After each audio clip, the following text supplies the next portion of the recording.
আমরা বাঙালিরা মাছ ভাত খেতে খুবই পছন্দ করি। নানান রকম মাছ আমরা খেয়ে থাকি, নানাভাবে রান্না করেও থাকি। তো তার মধ্যে আজকের একটি মাছের রেসিপি আপনাদের সঙ্গে শেয়ার করব। এটি ফলুই মাছের রেসিপি। দুর্দান্ত স্বাদ হয় এইভাবে রান্না করলে। নমস্কার বন্ধুরা, আমি আলপনা সিম্পল এন্ড টেস্টিতে আপনাদের সবাইকে স্বাগত। আজকের ফলুই মাছের রেসিপি করার জন্য এখানে দুটো ফলুই মাছ নিয়েছি। ফলুই মাছ খুব ভালো করে আঁশগুলো ছাড়াতে হয় স্পেশালভাবে। তো দেখুন বন্ধুরা, দোকানে যদি আপনারা মাছটা কেনেন সেখানেও কিন্তু কাটিয়ে নিয়ে আসতে পারেন। আর খুব ভালো করে মাছের গায়ের আঁশগুলো অবশ্য করে তুলে ফেলতে হবে। আর বন্ধুরা, একটু বড় সাইজের মাছ হলে কাঁটাটা একটু কম থাকে। মাছ দুটিকে কেটে ধুয়ে পরিষ্কার করে নিয়েছি। স্বাদ অনুসারে লবণ দিয়ে হাফ চামচ হলুদ গুঁড়ো দিয়ে দেব। হলুদ গুঁড়োটা আমি একটু বেশি করে দিলাম।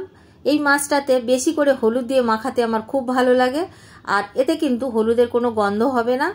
4 পিস মাছের জন্য কিন্তু হাফ চামচ হলুদ গুঁড়ো দিয়েছি। আর মাছটা অনেকটা বড় আছে। এখানে কিন্তু 600 গ্রাম মাছ আছে। দুটো মাছ 300 গ্রাম করে 600 গ্রাম ওজন হয়েছে। তো একটু বড় সাইজের মাছ আছে। মাছগুলো ম্যারিনেট করে সাইডে রেখে দেব। বেশিক্ষণ রেখে দেওয়ার প্রয়োজন নেই, 5 মিনিট রেখে দিলেই হবে। ততক্ষণে আমরা গ্যাস জ্বালিয়ে কড়াই বসিয়ে কড়াইটাকে খুব ভালো করে গরম করে নিয়ে সর্ষের তেল দিয়ে দেব। সর্ষের তেলটাকে খুব ভালো করে গরম করে নিতে হবে। আর যারা নতুন মাছ রান্না করছেন তেল ছিটাতে পারে, তাহলে একটু তেলের মধ্যে লবণ দিয়ে দেবেন। আমি এখানে লবণ দেব না, আমার প্রয়োজন হয় না। ভালো করে তেল আর কড়াই দুটোই কিন্তু গরম করে নিতে হবে। তারপরে মাছটাকে ভাজার জন্য দিতে হবে। তাহলে কি হবে, মাছটা খুব বেশি ছিটাবে না আর মাছটা কিন্তু সুন্দরভাবে ভাজা হবে, ধরে যাবে না। তো দেখুন বন্ধুরা, এইভাবে দুটো মাছ আমি ভাজতে দিয়ে দিয়েছি। 2 পিস করে ভেজে নেব। মাছগুলোর সাইজ বড় আছে, পিসগুলো একটু বড় বড় আছে। তো সেজন্য মাছগুলো কিন্তু একসাথে বেশি মাছ ভাজা যাবে না। উল্টে পাল্টে মাছগুলো হালকা হালকা ব্রাউন কালার আসতে শুরু করেছে, তখন তুলে নিতে হবে। খুব বেশি কড়া করে মাছগুলো আমি ভাজিনি, আপনারা আপনাদের পছন্দ মতো কিন্তু ভেজে নেবেন।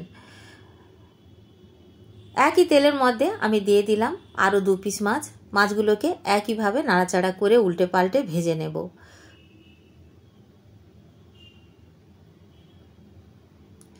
বন্ধুরা, আজকের ভিডিও যদি একটুও ভালো লাগে একটা লাইক করে দেবেন। আমার চ্যানেলে নতুন বন্ধু হলে প্লিজ একটা সাবস্ক্রাইব করে দেবেন। আরও এখানে 1 টেবিল চামচ সর্ষের তেল দিয়ে দিয়েছি। তেলটা গরম করে নিয়ে কিছুটা ভিন্ডি দিয়েছি। এখানে 100 গ্রাম ভিন্ডি, খুব কচি ভিন্ডি দিয়েছি। আর ভিন্ডিগুলো কেটে ধুয়ে পরিষ্কার করে নিয়েছিলাম।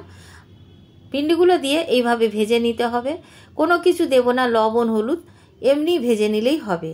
ভালো করে হালকা হালকা রং আসতে শুরু করা পর্যন্ত ভিন্ডিগুলো ভেজে তুলে নিলাম। একই তেলের মধ্যে দিয়ে দেব মিডিয়াম সাইজের একটি আলু কেটে রেখেছিলাম।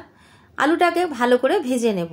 আলুটাকেও কিন্তু নাড়াচাড়া করে হালকা ব্রাউন কালার করে ভেজে নেব। আলুর মধ্যেও লবণ হলুদ কিছু দেওয়ার দরকার নেই। খুব ভালো করে নাড়াচাড়া করে হালকা হালকা রং এসেছে। এখন আমি আলুগুলো তুলে নেব।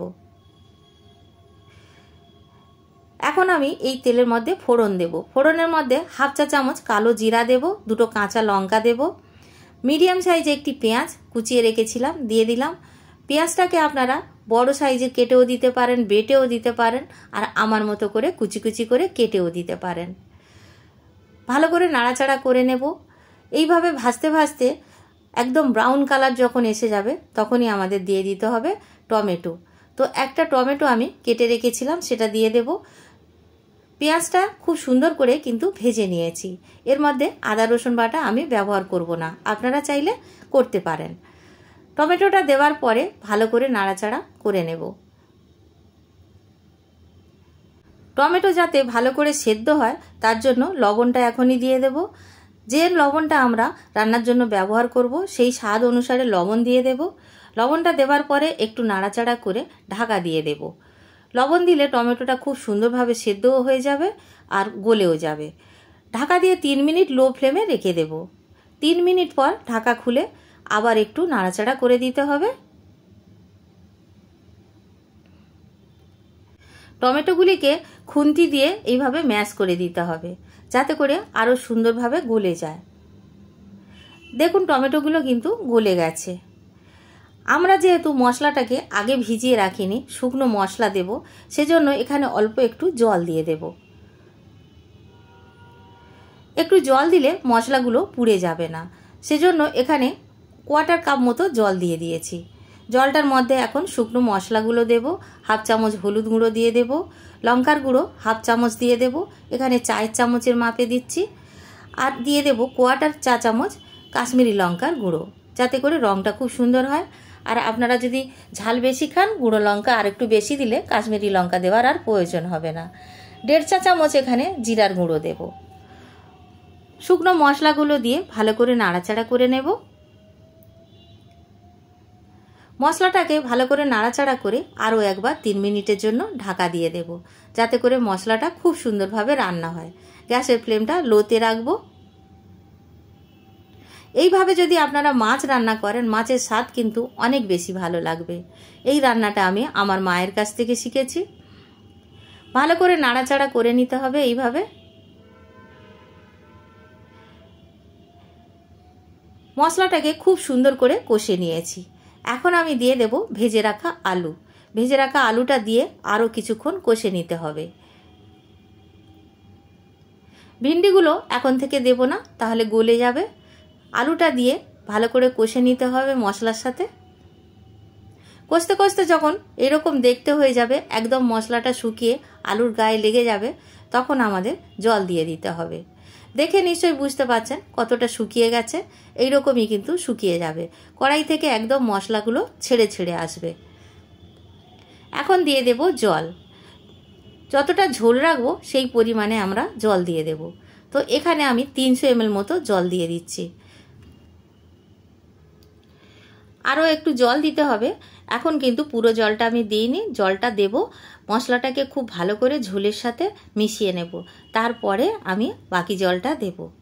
তো দেখুন, ভালো করে মিশিয়ে নেবার পরে বাকি জলটা আমি দিয়ে দিলাম। এখানে পুরো 300 ml জল দিয়েছি। ঢাকা দিয়ে মিডিয়াম আঁচে 5 মিনিটের জন্য আলুটাকে সেদ্ধ হতে দেব। 5 মিনিট পর ঢাকা খুলে দেখে নেব আলুটা কতটা সেদ্ধ হয়েছে। এখানে 80% সেদ্ধ করে নিতে হবে। তো আমি আলুটাকে আপনাদেরও দেখিয়ে দেব, নিজেও দেখে নেব বন্ধুরা আলুটা সেদ্ধ হয়েছে কতটা। 80% সেদ্ধ হয়ে গেছে আলু। এখন আমি দিয়ে দেব ভিন্ডিগুলো।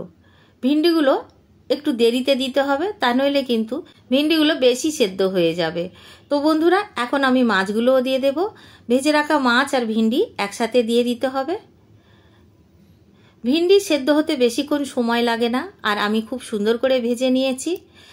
মাছগুলো দিয়ে ভালো করে নাড়াচাড়া করে ঝোলের সাথে এইভাবে একটু ডুবিয়ে ডুবিয়ে দেব।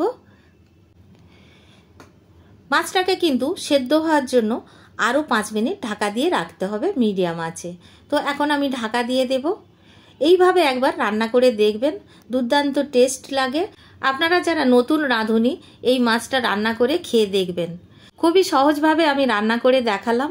আশা করি আপনাদের কোনো অসুবিধা হবে না। আর আমার যে বন্ধুরা এইভাবে রান্না করে খান, আমাকে কমেন্ট করে প্লিজ জানাবেন, খুবই ভালো লাগবে। আর যদি এইভাবে না রান্না করে থাকেন, রান্না করে খেয়েও আমাকে কমেন্ট করতে পারেন। আমাদের ফলুই মাছ রেডি হয়ে গেছে। নামিয়ে 5 মিনিট স্ট্যান্ডিংয়ে রেখেছিলাম, আর দেখুন স্ট্যান্ডিংয়ে রাখার পরে কত সুন্দর দেখতে হয়েছে। এখন পরিবেশনের জন্য একটি পাত্রে নামিয়ে নেব। বন্ধুরা বাড়িতে বানালে কেমন লাগলো কমেন্ট করে জানাবেন। রেসিপি যদি ভালো লাগে একটা লাইক করে দেবেন। কোথায় থেকে দেখছেন কমেন্ট করে জানাবেন।